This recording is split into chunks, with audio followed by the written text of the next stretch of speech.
Hello, everyone, and a very warm welcome to the podcast. I'm Mr. J, and I am so happy to be here with you today as we explore the wonderful world of English. Learning a language is a journey, and I'm glad to be your guide. And I'm May. Hi, Mr. J. I am so energetic today because we are talking about something that every student asks me about. Today, we're talking about the top 5 most common mistakes English learners make in daily life. You're right, May. Today, we're looking at the top 5 most common mistakes English learners make in daily life. And listeners, don't feel bad if you make these. Everyone makes mistakes when learning a language, even native speakers. That's so true. When I first started learning English, I always said things like, "Thank you to help me," and people looked confused. It's so easy to mix up those tiny words. You've jumped straight into our first mistake, the battle between to and for. These two little words cause so much trouble because they can sound similar, but they are used differently. Exactly. They are small, but they are powerful. So, Mr. J, how do we tell them apart? Let's make it easy. We use to when we talk about a direction, moving towards something or sending something to someone. We use for when we talk about a purpose or a benefit, doing something to help someone. Direction versus purpose. Okay, I think I'm following you. Can we hear some examples? Of course. Imagine you have a gift. If you say, "I give a gift to my friend," the focus is on who receives it, the direction of giving. But if you say, "I buy a gift for my friend," the focus is on the reason or benefit. Oh, so both sound right, but the meaning is a little different. To shows who gets something, and for shows why I do something. Perfect, you got it. Now let's try another example from work. You might say, "I send an email to my boss." That means it went to their inbox. But if you say, "I write an email for my boss," it might mean your boss asked you to help write it. That's a big difference. In one, I'm just sending it. In the other, I'm doing it to help them. Exactly. One small word, big difference. Now, May, let's practice. If I say, "I gave the keys my coworker," what do I use? That is a receiver, so it's I gave the keys to my coworker. Perfect. And if I say, "I opened the door my coworker," that is a benefit or purpose, so it's I opened the door for my coworker. Yes, great job. One more tip. Verbs like explain, talk, speak, and listen usually go with to. For example, listen to the teacher or talk to me. That is so helpful. I'm going to remember that. Listen to, talk to, speak to. I feel like a pro already. But wait, Mr. J, sometimes we can use both in the same sentence, right? Really? How? Like this. I gave the book to John for his birthday. To John is the direction, and for his birthday is the purpose. That is so cool. It's like a puzzle where all the pieces finally fit. So I can say, "I made coffee for you," or "I gave the coffee to you." Now I sound like a pro. Okay, Mr. J, what is mistake number 2 on our list? The next one is another classic, say versus tell. I hear this one almost every day. I never know when to use one or the other, and many learners mix them up. Oh yes, this one always gets me too. I used to think they were exactly the same. They're similar, but here is a simple way to break it down. We use say to focus on the words. We use tell to focus on the person you're speaking to. Okay, let me repeat that to make sure I have it. Say equals words and tell equals person. So how does that look in a real sentence? Here's a great tip. After the word tell, you usually need to say who you are talking to. After say, you don't need to mention a person. For example, you can say, "She said she was tired," or you can say, "She told me she was tired." Oh, I see. So I can't say "she said me," right? Correct. "She said me" is wrong. You must say "she told me." That makes so much sense. So say doesn't need a person right after it, but tell does. Let's try some more examples to help our listeners. Here's a great one from the office. My boss said I did a good job. Now, if we use the other word, we would say, my boss told me I did a good job. I'm noticing a pattern. We use say when we want to report the exact words or a quotation, like he said, I'm late, but we use tell when we want to focus on who received the information. Exactly. And here's one more detail. Sometimes you might hear people say to, like he said to me that he was late. You can use that if you really want to mention the person with say, but in normal conversation, it's much more common and smoother to just use tell. Smoother is always better in conversation. I want to sound natural. Oh, Mr. J, I just remembered a mistake I used to make. I used to say, I told hello to my friends. That's wrong, isn't it? Yes, that is a mistake.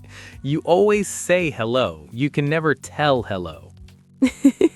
I definitely said that wrong for a long time.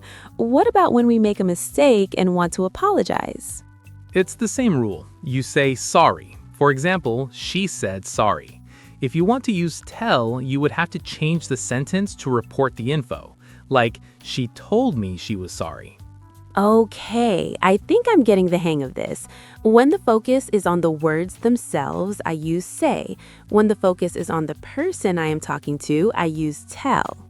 You've got it perfectly. Let's do one more quick test. If you have a secret, do you say a secret or tell a secret? Oh, that's easy now. A secret is information for a person, so you tell a secret. He told me a secret. Spot on. You're making this look easy, May.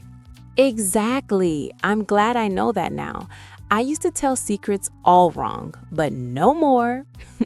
So far, we've talked about to versus for and say versus tell. I've learned so much already, Mr. J. What's next on our list? I'm glad. Now let's move to another very common mistake. Do versus make. This one is also very tricky because many languages only have one word for both. Oh no, this is the one that really confuses me. I never know if I should do my bed or make my bed. Don't worry, we'll make it simple. Here's the general rule. We use do for actions, work, or general tasks. We use make for creating or producing something new. Okay, so do is for activities and make is when I create something. Can you give me some examples of tasks we do? Sure. Think of things like your homework or your job.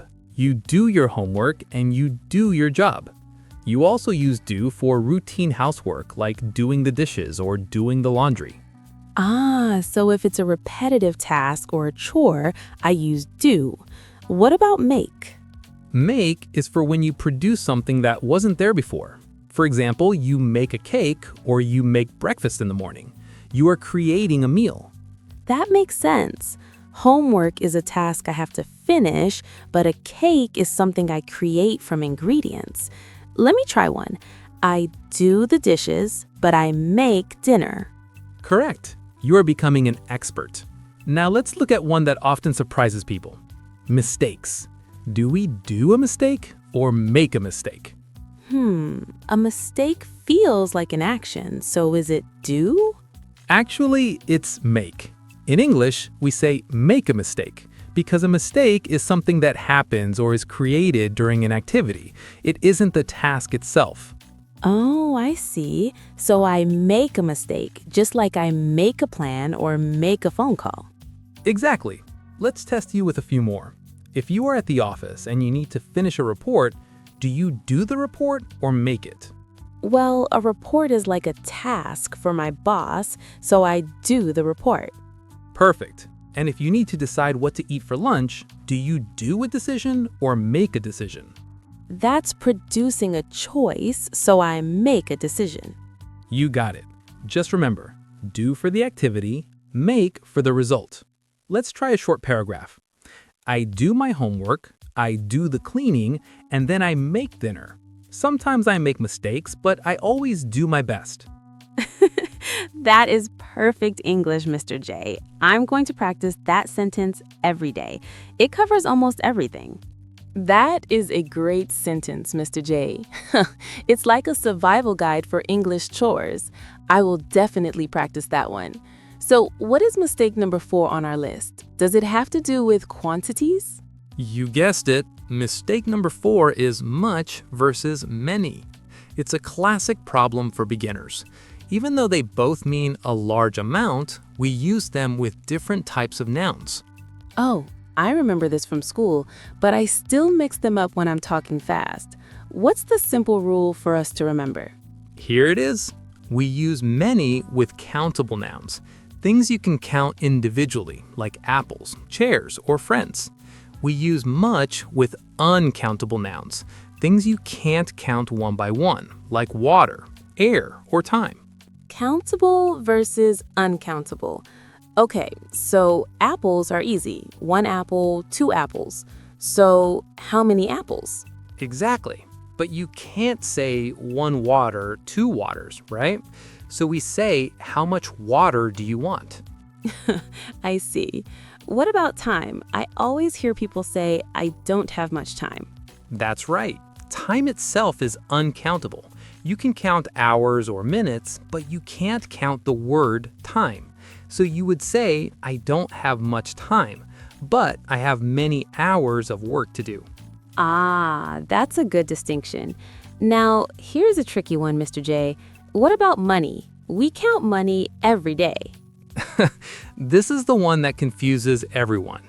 While we count dollars, euros, or coins, the word money itself is actually uncountable in English.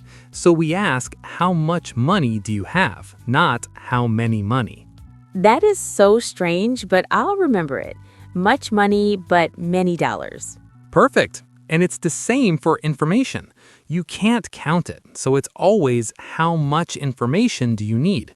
Okay, I think I've got it. Let's test the listeners with some real-life examples. If I'm at a party and I see a lot of people, do I say there are much people or there are many people? Well, you can count people, 1, 2, 3, so it's there are many people. Great. And if there is a lot of sugar in my coffee? Sugar is made of tiny grains, far too many to count. So you would say there's too much sugar in my coffee. Perfect. But Mr. J, isn't there a safe way? Sometimes I'm just not sure if something is countable or not, and I don't want to make a mistake. There is. For both countable and uncountable things, you can use a lot of. You can say a lot of apples or a lot of water. It's a very safe choice for beginners. Oh, that's a lifesaver. I have a lot of friends and I have a lot of free time. I love that. But wait, we still have one more big mistake to cover, don't we? We certainly do, May. The final common mistake is using the wrong prepositions in, on, and at. This is a big one because we use these words for both place and time. Oh, prepositions. They are so small but so confusing. I always feel like I'm guessing. Is there a trick to getting them right? Think of them like levels or a triangle. In is for the biggest areas or general times. On is for middle-sized things like surfaces or specific days. And at is for the smallest, most specific points or times. Big, medium, and small. Okay, let's start with place. How does that work?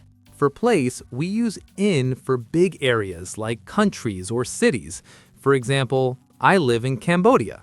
We use on for surfaces, like there's a picture on the wall. And we use at for an exact spot, like I'm at the bus stop. I see. So I'm in the office, that's a general location, but I'm sitting at my desk, that's my specific spot. Exactly. Now, transport can be tricky. We say on the bus, on the train, and on the plane because they are large public vehicles where you can stand up. But for smaller vehicles, we say in the car or in a taxi. Oh, that's a great tip. On the bus, but in the car. Got it. Now, what about time? It follows the same rule, general to specific. Use in for months, years, or long periods, like in January or in the morning. Use on for specific days and dates, like on Monday or on my birthday. And use at for exact times, like at 6 a.m. or at lunchtime. So, in the morning, on Monday morning, at 8 in the morning. Perfect. You've mastered the levels. We have covered so much today, May. We talked about to versus for, say versus tell, do versus make, much versus many, and now in, on, and at. Wow, we really did cover the top 5. I feel so much more confident now. Remember, everyone, making mistakes is just part of the journey. That's right. Mistakes help us learn faster. Don't be afraid to speak. Just keep practicing these small changes and you will sound like a pro in no time. Thank you so much for joining us today. We hope this episode helped you understand these tricky English rules. Practice every day, even if it's just a few sentences. We'll see you in the next episode. Bye, everyone. Bye.